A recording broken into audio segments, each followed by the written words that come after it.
नमस्कार दोस्तों। उम्मीद करते हैं आप लोग अच्छे होंगे। दोस्तों, अभी पोलैंड का काम शुरू हो चुका है। पोलैंड का काम काफ़ी अच्छी तरीके से शुरू हो चुका है। अपॉइंटमेंट्स भी मिलना शुरू हो गए हैं। कई लोगों की हमने फोटो स्टेटस बहुत सारी चीज़ें देखी हैं जहां पर पता चलता है कि आज के डेट में पिछले कई एक दो हफ्ते से 3 हफ्ते से अपॉइंटमेंट शुरू हो चुके हैं इजीली नॉर्मल। मतलब कि अब जो पहले परेशानियां थी वो नहीं है। आप आसान तरीके से सबमिशंस कर सकते हैं। लेकिन इस 2023 में जो परेशानी हुई थी उससे एक आइडिया तो माइंड में जरूर आया था कि अगर इंडिया में कोई परेशानी हो तो आउट ऑफ इंडिया सबमिशंस कर सकते हैं। और इसके लिए बहुत सारे ऑप्शंस, पहले लोगों को सिर्फ दुबई का ऑप्शन पता था और मैक्सिमम लोग दुबई में ही प्लान करना चाहते थे। लेकिन अभी बहुत सारी ऐसी कंट्री हैं जहां पर भी आप प्लान कर सकते हैं सबमिशंस के लिए। सो दोस्तों, अभी इस टाइम पर हालत इंडिया में ही नॉर्मल है तो हमें बाहर जाने की आवश्यकता नहीं है। रिक्वायरमेंट हमारे पास में पोलैंड के लिए कौन कौन सी है इस टाइम पर जो रिक्वायरमेंट है, अभी रिक्वायरमेंट मशरूम वर्कर की रिक्वायरमेंट है। और इसके अलावा हमने जो ट्रेड रिक्वायरमेंट डाली थी पहले, पेंटर के लिए, कारपेंटर के लिए, मेटल फिटर के लिए, वो सारी रिक्वायरमेंट अभी हमारे पास में है। उन सभी रिक्वायरमेंट का हम लोग अभी वीजा वर्क परमिट एप्लीकेशन शुरू करने वाले हैं। जो लोग भी इसमें शॉर्टलिस्टेड होते जाते हैं उनका उसमें सबमिशन होता जाएगा। और इस प्रोसेस में जो टेक्निकल ट्रेड वाली प्रोफाइल्स हैं उसमें इंग्लिश बहुत इंपॉर्टेंट है। कैंडिडेट को इंग्लिश आना बहुत जरूरी है। अगर उनकी इंग्लिश अच्छी होगी, इंटरव्यू में क्लाइंट उनको अगर पसंद करता है ना तो उनका सिलेक्शन ऑलमोस्ट तय है। तो एक प्रकार से कंफर्मेशन आ जाएगा तो वर्क परमिट एप्लीकेशन हो जाएगा। तो अभी रिक्वायरमेंट इस टाइप पर देखा जाए टेक्निकल सभी रिक्वायरमेंट्स हैं। इसके अलावा मशरूम की रिक्वायरमेंट है, कार मैन्युफैक्चरिंग में जो रिक्वायरमेंट है फैक्ट्री वर्कर की वो रिक्वायरमेंट है। ये तीनों टाइप की रिक्वायरमेंट अभी एक्टिव है, कोई भी कैंडिडेट इसमें अप्लाई कर सकता है। और ये रिक्वायरमेंट के साथ साथ में जो पोलैंड की रिक्वायरमेंट दूसरी मैंने बताई थी कि अगर कोई वेल्डर और इसके अलावा इलेक्ट्रिशियन ये अजरबैजान के माध्यम से जाएंगे वो भी इसमें जा सकते हैं। तो अब मैं बात करता हूं मैं पोलैंड की जो मेन रिक्वायरमेंट है और पोलैंड में स्कोप क्या है, करियर क्या है, वो सारी इंफॉर्मेशन मैं आपको देता हूं। मैं जॉब कोई भी हो, कम से कम सैलरी जो होगी वो 4242 होगी। मतलब जब जॉब कोई सी भी XYZ, आप कोई भी ट्रेड में चले जाओ, किसी में भी helper, skill, unskilled, semi skill, किसी प्रोफाइल में कम से कम सैलरी आपकी 4242 ज़लोटी होने वाली है। अब इसके अलावा वहां पर एकोमोडेशन मिलेगा, फूड आपको मैनेज करना पड़ेगा। फूड की बात करेंगे तो लगभग 80 यूरो से लेकर 120 यूरो के बीच में आपका फूड का काम हो सकता है।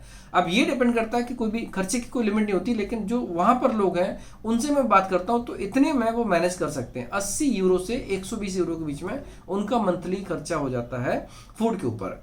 तो ये बहुत इंपॉर्टेंट चीज है।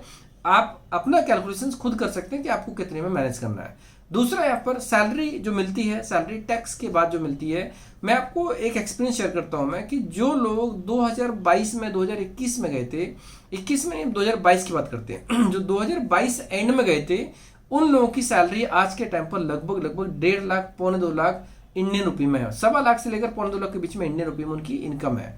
मतलब कि कहा जाए जो ज़लोटी है, ज़लोटी का जो एक प्रकार से उनकी पर मंथ की इनकम हो रही है 5,500, 6,000, 6,500, इवन कुछ लोगों ने 7,000 ज़लोटी की सैलरी भी अर्न की है। मतलब 5,000 से 6,000 के बीच में तो नॉर्मल है, लगभग लगभग हर व्यक्ति अर्न कर रहा है। और अभी ज़लोटी का रेट बढ़ रहा है। अभी रेट तो एक प्रकार से सबका बढ़ रहा है, डॉलर का भी बढ़ रहा है, यूरो का, सिंगापुर डॉलर का भी, ज़लोटी का भी। लेकिन अभी हमें कैलकुलेशन देखना होता है तो सबसे पहले हमें इंडियन रुपये में कितना बनता है, लोगों के माइंड में यही जाता है। तो आप अगर कैलकुलेट करके देखेंगे 7,000 का जो इंडियन रुपये में कितना होने वाला है, तो 7,000 सबको नहीं मिल सकता, टॉपर हर कोई नहीं हो सकता है। लेकिन जो वहां पर उसके बाद जो नंबर्स हैं वो मैक्सिमम लोग अचीव कर सकते हैं। 5,000 से 6,000 के बीच में आराम से अर्न कर सकते हैं और लोग अर्न कर रहे हैं। और ये जो अर्निंग होती है वो मैक्सिमम मशरूम में होती है। मशरूम के लिए कोई भी कैंडिडेट प्लान करना चाहे वो कर सकते हैं। मशरूम में जो भी जॉब्स हैं, जो भी रिक्वायरमेंट्स हैं, उसके ऊपर आप ये मान लीजिए कि मशरूम की जो रिक्वायरमेंट है मशरूम में वर्किंग आसान होता है और इसमें जॉब्स बहुत ज़्यादा मिलती है, ओटी ज़्यादा मिलती है, काम ज़्यादा मिलेगा तो आपकी सैलरी ज़्यादा होगी। हाँ, एक बात है कि यहाँ पर जो लोग मेहनती होते हैं, छुट्टी नहीं करते हैं, इनकम उनकी ज़्यादा होती है। जो लोग वहाँ पर टाइमली छुट्टी करेंगे तो ऑब्वियसली उनकी उतनी इनकम नहीं हो पाती है। तो अब मैं बताता हूँ आपको एडिशनल बेनिफिट क्या क्या होते हैं।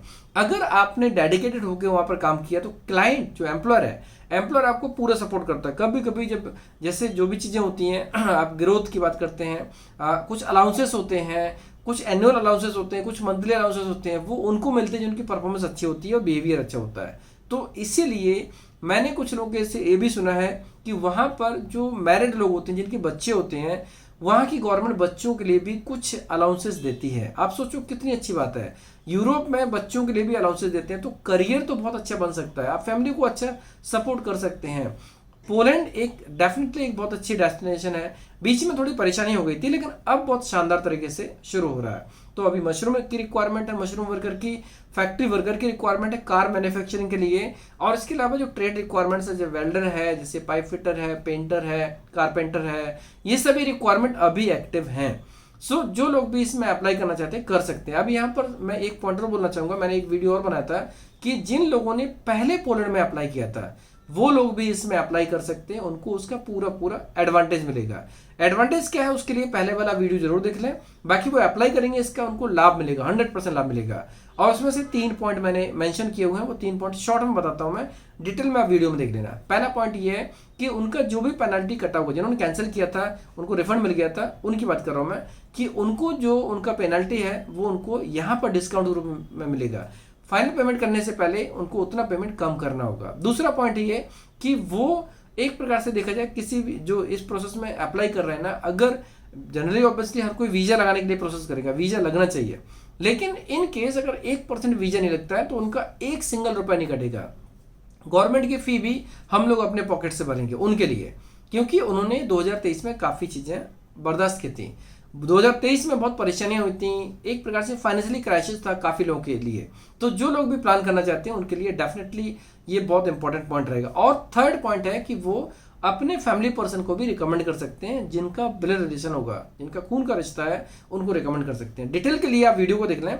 तो जो लोग पोलैंड में जिन्होंने अप्लाई किया था, जिनका कैंसिलेशन 2023 में मार्च के बाद हुआ था, मतलब 1 अप्रैल 2023 के बाद जो कैंसिलेशन हुए थे, जिनका रिफंड हो गया था, तो वो इसमें अप्लाई कर सकते हैं और नए लोग भी इसमें अप्लाई कर सकते हैं। कोई भी अप्लाई करना चाहे कर सकते हैं। एग्रीमेंट सभी का होगा, प्रोसेस टाइम सबके लिए सेम है, और यहाँ पर जो भी टर्म्स एंड कंडीशन वो सबके लिए सेम है। मतलब कि नया हो कैंडिडेट पुराना, लेकिन टर्म्स सबके लिए अप्लाइड सेम होगी, इसमें कोई चेंजेस नहीं होगा। फाइनेंशियल टर्म में डिस्काउंट रहेगा अलग बात है, लेकिन बाकी टर्म्स, प्रोसेस, स्टेप्स, इंस्ट्रक्शन सब कुछ सेम टू सेम रहेगा। और अभी पोलैंड का काम एक प्रकार से देखा जाए, जो पहले हम समय डिसाइड करते थे ना कि लगभग 5 से 6 महीने में होता था, अभी 6 से 8 महीने के अंदर होने की पूरी संभावना है। अब 1 साल जैसा नहीं लगेगा, लगभग 6 से 8 महीने के अंदर होने की पूरी संभावना। जो लोग भी इसमें इंटरेस्टेड हैं डेफिनेटली प्लान कर सकते हैं, क्योंकि पोलैंड अभी बहुत ही ग्रो करने वाला है। और पोलैंड में जो अपॉर्चुनिटीज होती हैं, मैं आपको बताऊं, कई कैंडिडेट्स ने अपना एक्सपीरियंस शेयर किया कि कुछ दोस्त वो माल्टा चले गए, पोर्चुगल चले गए, लेकिन बैक टू पोलैंड हो चुके हैं, क्योंकि वहां पर जो सिक्योरिटी है, जो सेफ्टी है, जॉब सिक्योरिटी है, वो और दूसरी जगह उतनी अच्छी नहीं है। तो इसलिए जो लोग भी पोलैंड जाके अपना करियर बनाना चाहते हैं, यूरोप में, शेंगन में अपना करियर बनाना चाहते हैं, उनके लिए ये डेफिनेटली गोल्डन अपॉर्चुनिटी है। अधिक जानकारी टीम को कांटेक्ट कर सकते हैं। और मैं ये कहूंगा कि अब बेटर होगा कि आप डॉक्यूमेंट्स लेके ऑफिस विजिट जरूर करें। क्राइटेरिया बहुत नॉर्मल है, कोई भी कैंडिडेट, इसमें क्वालिफिकेशन मैटर नहीं करता, पढ़ाई लिखाई कोई मैटर नहीं करती है, बेसिक इंग्लिश आना चाहिए, 10th पास होंगे तो बेटर रहेगा। और इसमें देखा जाए तो पासपोर्ट में 2 साल की वैलिडिटी हो, medically fit, physical fit, PC से निकलना चाहिए, और बैंक बैलेंस 3 लाख 3.5 लाख रुपए मेंटेन कर सके, इतनी रिक्वायरमेंट है। इसके अलावा अलग से कोई रिक्वायरमेंट नहीं है। तो कोई भी कैंडिडेट जो इंटरेस्टेड है, एलिजिबल है, टीम को कांटेक्ट करें। और अगर आपको ऑफिस जैसे और भी अधिक इन्फॉर्मेशन चाहिए और ऑफिस नहीं आ सकते, तो आप ईमेल पे भी सारी चीजें लिख सकते हैं, अगर आपके सवाल कॉल पे सॉल्व नहीं हो पाते हैं। और अगर सॉल्व हो जाते हैं तो आप डायरेक्टली अप्लाई कर सकते हैं। आप ऑनलाइन अप्लाई भी कर सकते हैं, डायरेक्ट ऑफिस में भी आके अप्लाई कर सकते हैं। ऑनलाइन में एग्रीमेंट ऑनलाइन हो जाता है, लेकिन बाद में जब उनका आगे प्रोसेस होता है तो उस टाइम पर उनको एक बार बीच में आते हैं, उस टाइम उनका एग्रीमेंट जो नॉर्मल होता है वैसे हो जाता है। बिना एग्रीमेंट के कोई भी सिंगल एप्लीकेशन नहीं हो पाता है, इसलिए एग्रीमेंट कंपलसरी होता है। एग्रीमेंट में सारी टर्म्स एंड कंडीशन मेंशन होती हैं। सो दोस्तों, उम्मीद करते हैं ये इन्फॉर्मेशन पोलैंड के बारे में, वहाँ की प्रोसेस के बारे में, वीजा के बारे में, वहाँ के स्कोप के बारे में आपको अच्छी लगी होगी। अगर आपको अच्छी लगी तो आप दोस्तों में, क्लासमेट्स को शेयर कर सकते हैं, जिससे कि जो लोग इंटरेस्टेड होंगे, एलिजिबल होंगे, जिनका बजट होगा, वो इसमें अप्लाई करके गोल्डन अपॉर्चुनिटी का लाभ ले सकते हैं। धन्यवाद।